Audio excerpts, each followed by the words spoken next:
नमस्कार, अभिनंदन। बच्चों, कल हमने बूंदों के विषय में जाना था, बादलों की बात की थी और बारिश की छमाछम की बात की थी। कल हमने इस कविता के माध्यम से एक बूंद की कहानी को समझा था और उसकी सोच को जाना था कि जब कोई व्यक्ति किसी लक्ष्य को लेकर आगे बढ़ता है तो उसे बहुत कुछ त्यागना पड़ता है। त्यागना मतलब छोड़ना पड़ता है, ठीक है ना। तो जब हम कुछ छोड़ते हैं तभी कुछ पाते हैं।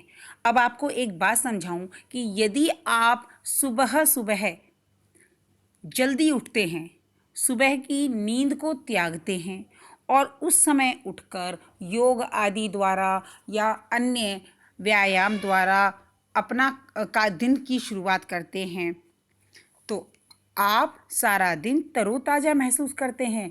तो इस तरोताज़ा दिन को पाने के लिए आपने क्या त्यागा? आपने अपनी नींद त्यागी।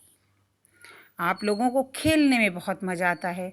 अब यदि आप अपने समय को व्यवस्थित करें और अपने खेलने के समय से थोड़ा सा समय चुराकर अपनी पढ़ाई को अधिक समय दें तो आपने खेल का समय जो है, जब शिक्षा को दिया तो खेल का जो लालच है उसको आपने त्याग दिया, तो आप शिक्षा के क्षेत्र में आगे बढ़ गए। अपने आराम को छोड़कर, अपने आराम को त्याग कर किसी खेल के लिए जब दिन रात मेहनत की तो उस क्षेत्र में आप आगे बढ़ गए। अर्थात हमेशा कुछ पाने के लिए कुछ खोना पड़ता है। ऐसा ही कल इस कविता के माध्यम से हमने जाना कि वह बूंद जब अपने घर अर्थात बादलों से निकली तो उसने सोचा कि मैंने क्यों अपना घर छोड़ा, पता नहीं मेरा क्या होगा, मैं कहाँ गिरूंगी, अंगारे पर गिरूंगी, धूल में मिलूंगी। बहुत सारी जो नकारात्मक विचार थे वो उसके मन में उठ रहे थे, है ना। लेकिन अंत में क्या हुआ था उसके साथ कि हवा के एक झोंके के साथ बहती हुई वह एक खुले सीप में जा गिरी और मोती बन गई। अर्थात हमें कभी भी आगे बढ़ने से झिझकना नहीं चाहिए, बल्कि मेहनत करते हुए निरंतर आगे बढ़ते रहना चाहिए और अपना कार्य पूरा करना चाहिए। तभी हमें सफलता मिलती है और ज़रूर मिलती है। यदि आप किसी भी कार्य को आलस्यवश छोड़ देते हैं तो उसमें कैसे सफलता मिलेगी? यही हमें यह बूंद और इसकी ये कविता जो है वह सिखाती है। अयोध्या सिंह उपाध्याय अरियौ जी अपनी इस कविता के माध्यम से हमें यही समझाना चाह रहे हैं और मुझे पूरी उम्मीद है कि आपको यह बहुत अच्छे से समझ में आ गया होगा। इसलिए निरंतर हमें कार्य करते रहना चाहिए। तो इसी निरंतरता को बनाए रखते हुए आज हम इस पाठ के, इस कविता के शब्दार्थों को भली प्रकार समझेंगे। वैसे शायद हमने ये तो कल भी कर लिए थे, लेकिन चलो एक बार दोहरा लेते हैं बेटा।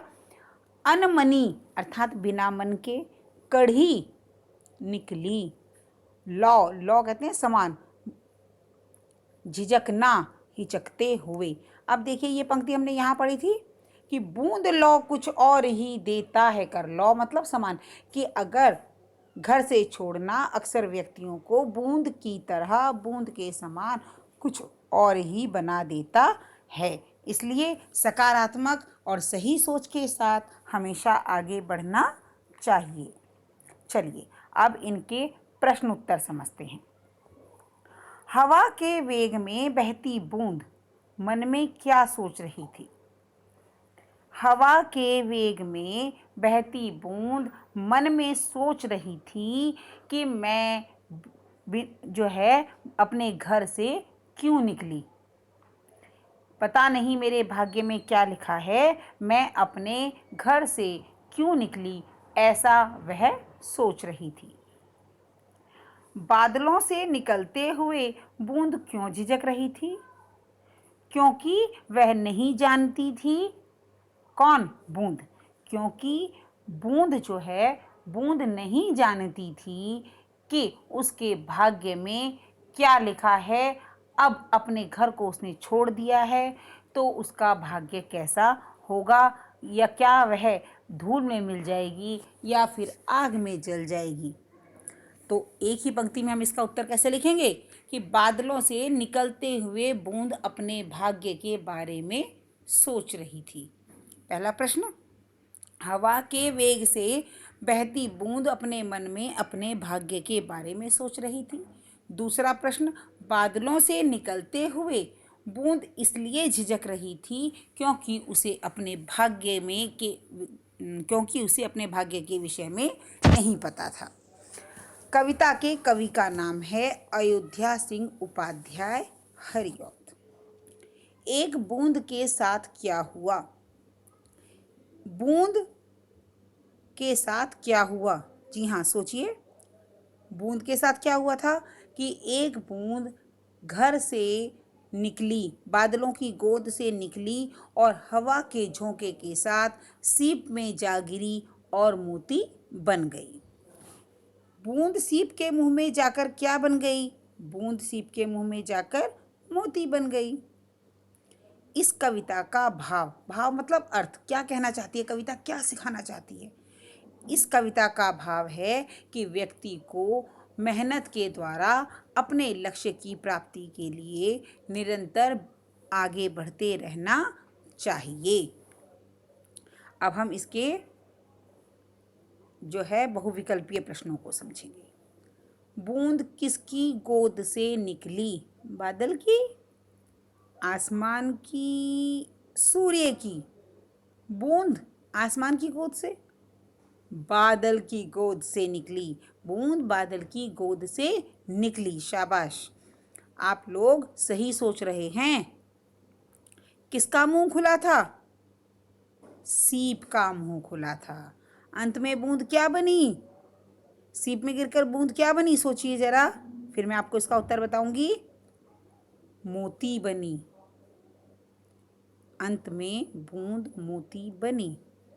अब यहाँ पर कविता से आपको ये पंक्ति पूरी करनी है। ज्यों निकल कर बादलों की गोद से, ये आपको पूरी पंक्ति यहाँ पर लिखनी है।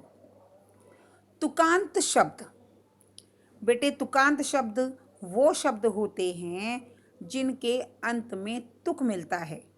उनके शब्द जो है, उनका बोलने का जो आवाज़ निकलती है वो एक जैसी होती है।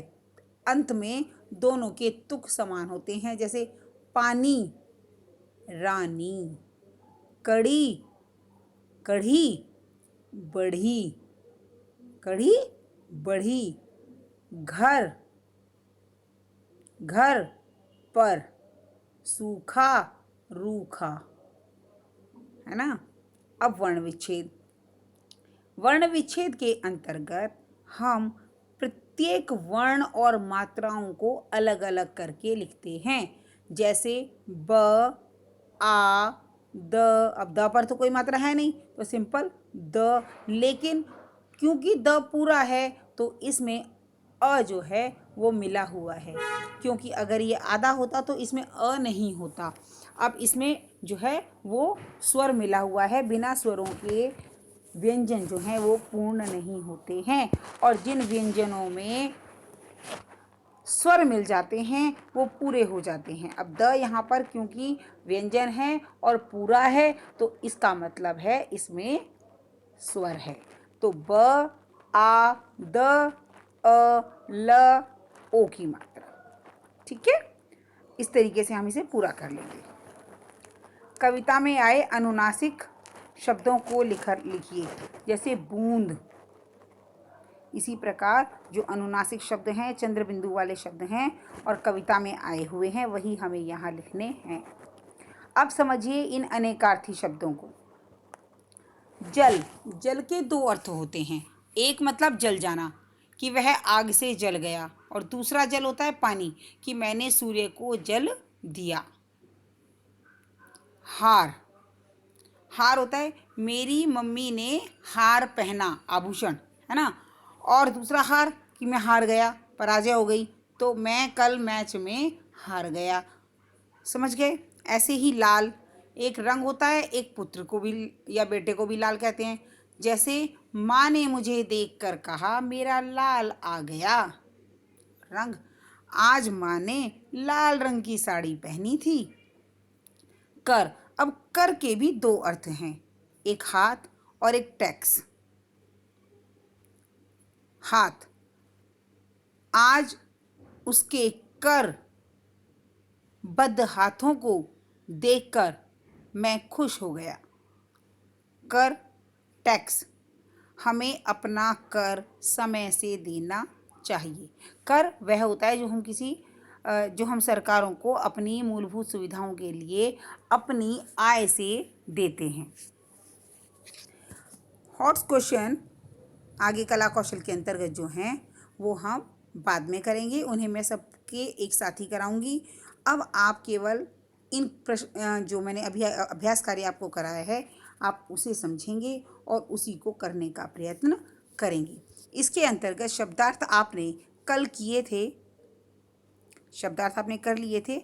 आज के लिए आपका कार्य केवल इतना है कि आप मौखिक और लिखित प्रश्न उत्तर लिखेंगे और बाकी कार्य पुस्तक में ही पूर्ण करेंगे।